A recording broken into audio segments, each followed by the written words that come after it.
ఓం నమో నారాయణాయ నమః. ఆత్మబంధువులందరికీ నమస్కారం.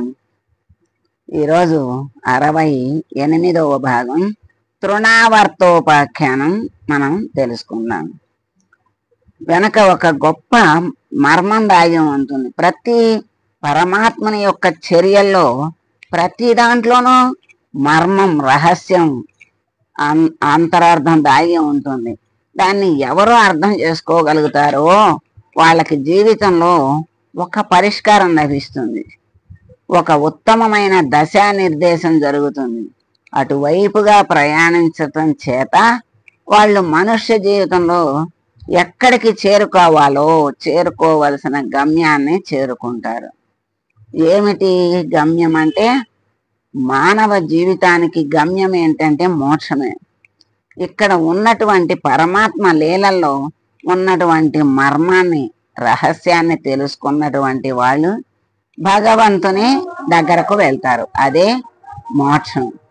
అలా కథాశ్రవణం చేత కూడా భాగవతం మనిషిని ఉద్ధరిస్తుంది అని గట్టిగా చెప్తున్నారు. ఎందుకని అంటే, పరీక్షిత్తు సుఖ మహర్షికి చెప్పిన బాహ్య కథనే దీని మరి ఆయన మోక్షం పొందాడు కదా, అందుకని వినటంతోనే మోక్షం వస్తుంది. అర్థం చేసుకుంటే జ్ఞానము, జ్ఞానంతో మోక్షము వస్తుంది. జీవితంలో అసలు భాగవతం వినడం కానీ చదవటం కానీ చాలా గొప్ప విషయాలు. ఇలాగే భాగవతాన్ని విన్నంత మాత్రం చేతే వాని జీవితం కొన్ని కోట్ల జన్మల తర్వాత ఒక మలుపు తిరిగిందని అర్థం లెక్క.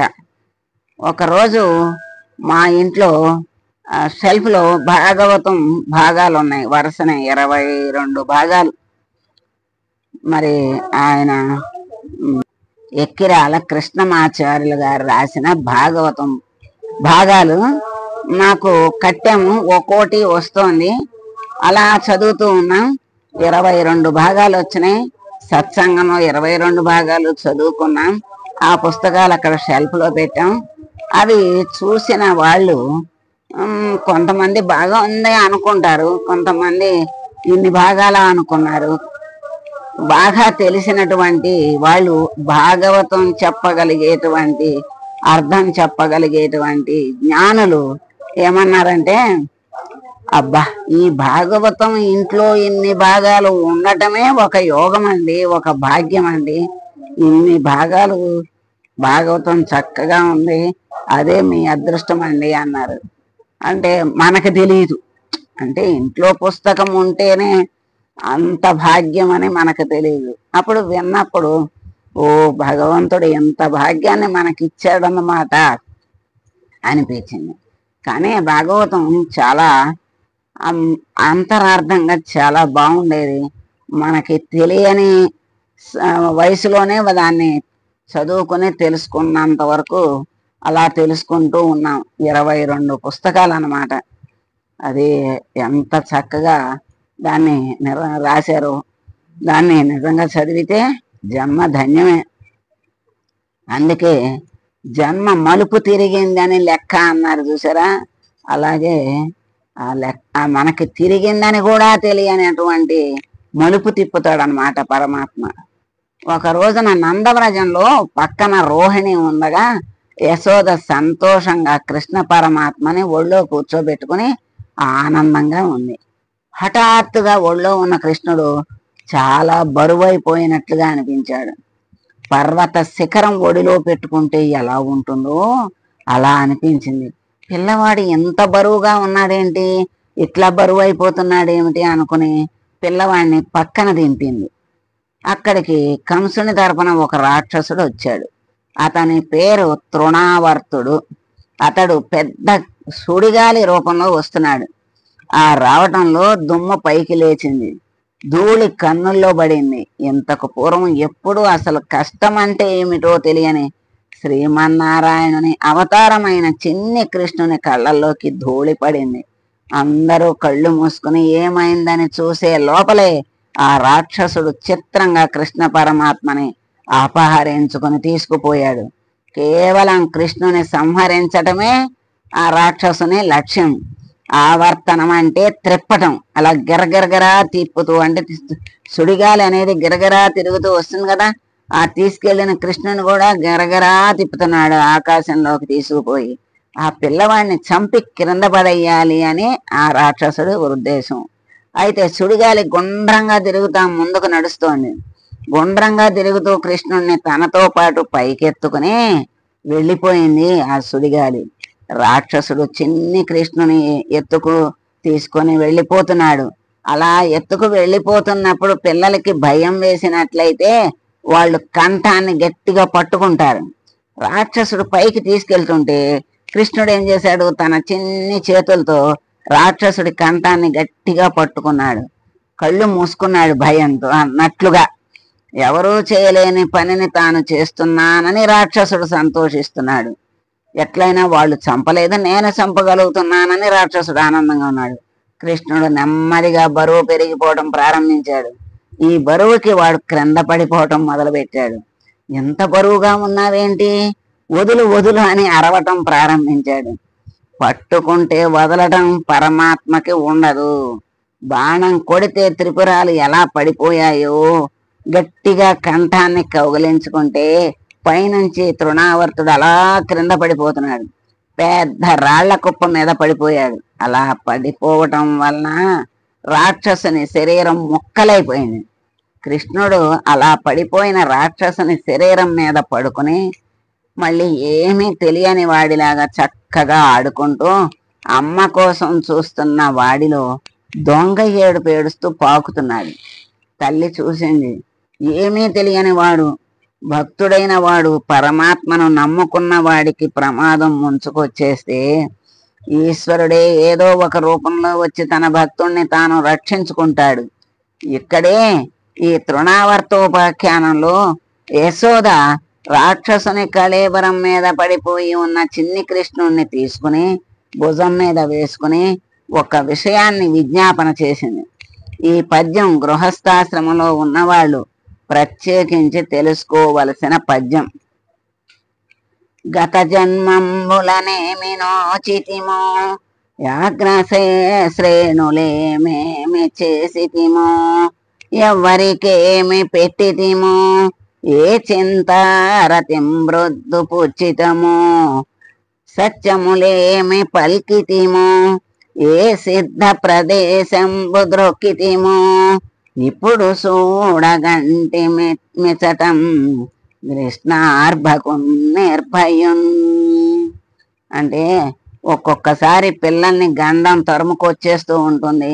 అది ప్రమాద రూపంలో ప్రాణాలను తీసుకువెళ్ళిపోవడానికి సిద్ధపడుతుంది.